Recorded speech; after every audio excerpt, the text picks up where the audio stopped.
Chief of the General Staff of the Russian Armed Forces, Valery Gerasimov, stated that the Russian army is advancing in virtually all directions in Ukraine. He cited the fiercest fighting near Pokrovsk and assured that Moscow is making progress in the eastern Donetsk region as well as in the Zaporizhia, Dnipropetrovsk and Kharkiv regions.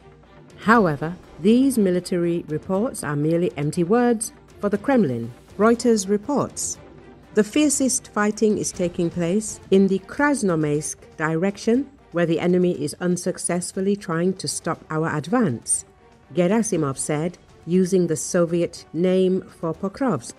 He also claims that the Ukrainian Armed Forces are deploying their most combat-ready units to the area, which helps the Russians advance in other areas of the front.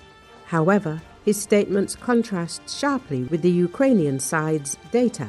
President Volodymyr Zelenskyy, in an interview with Sky News, emphasized that the last 3 Russian offensives had failed, and the Ukrainian Armed Forces expect 2 more attack attempts.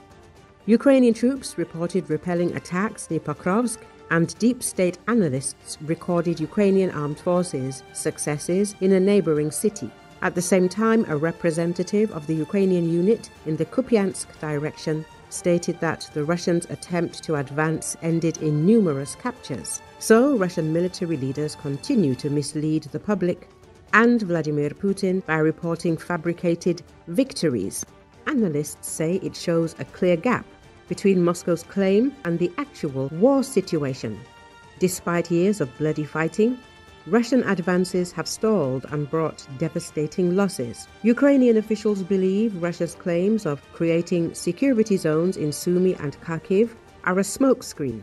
They argue these statements try to hide the collapse of Moscow's offensives, which ended with staggering casualties. Recently, General Valery Gerasimov became a laughingstock after showing a map of supposed territorial gains. Analysts quickly noted it did not match battlefield reality.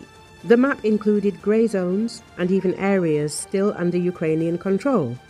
Military analyst Dmitry Dates compared Gerasimov's map to Ukrainian monitoring group Deep State. He revealed that areas briefly entered by Russian saboteurs were labeled as occupied, even though Ukrainian forces swiftly retook them. Russian troops claimed control of an area near Dnipropetrovsk, but Ukraine's Dnipro group said its forces pushed them back to their starting positions. Some Russian units were even encircled during the counter-attack. Ukrainian officials point out that this is not the first time Gerasimov has been caught spreading false reports. They call his updates a classic example of propaganda meant to mislead both the Kremlin and Russian society about the true state of the war.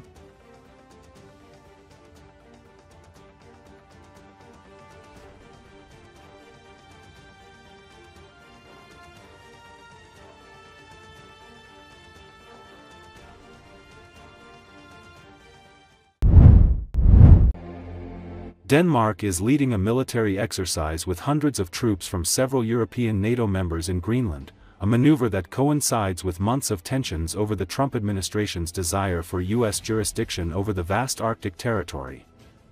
According to Associated Press, the Arctic Light 2025 exercise, which follows maneuvers with identical or similar titles in previous years, involves more than 550 service members from Denmark and NATO allies France, Germany, Sweden and Norway, according to the Danish military. On Wednesday, Danish, French and German soldiers trained infiltrating an enemy base by helicopter near Kangerlussuaq in western Greenland. Major Morten Kruse of the Danish army stressed the difficult terrain and remoteness of Greenland as the biggest challenges for his soldiers. There's a lot of hills and altitude meters. And that means it is very hard for my soldiers to carry all their stuff in their bag. It takes a long time to move from A to B by foot, Kruse said after the exercise. The exercise also includes Swedish reconnaissance units, who are using drones to spot enemy movement during the drills.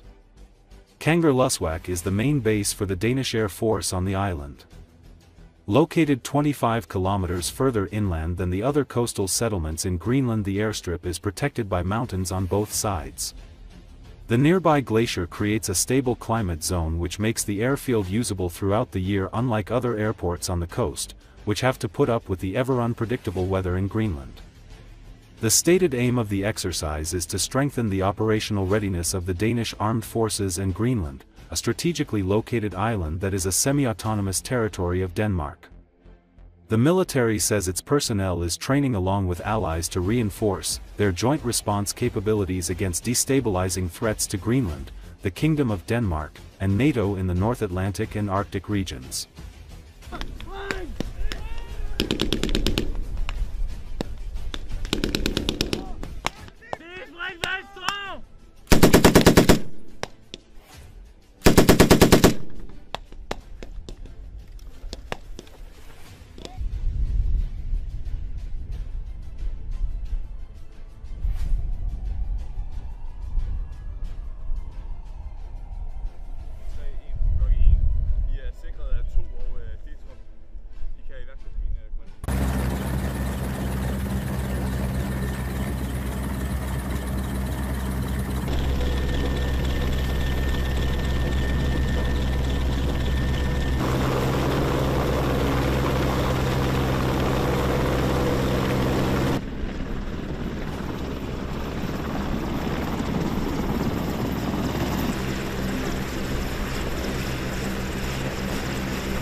There's two aspects that's challenging. The first is that there's no real infrastructure, so we need to move everything by boat or by air, and that makes it very difficult to resupply the company.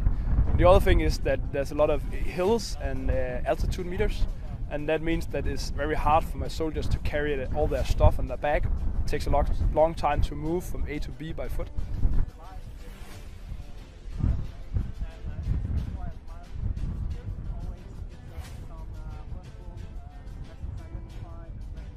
Die Zusammenarbeit insbesondere mit unseren Gastgebern, den Dänen, aber auch den französischen Alliierten hier vor Ort, läuft reibungslos, weil im Grunde der Erfolg oder der Misserfolg vom Einsatz militärischer Kräfte in diesem Umfeld von den ganz grundlegenden militärischen Fähigkeiten abhängt. Und da wird einem französischen oder einem dänischen Soldat abends genauso kalt wie einem deutschen, und gleichzeitig genießen wir alle gemeinsam noch Sonnenuntergang des Polarlichts.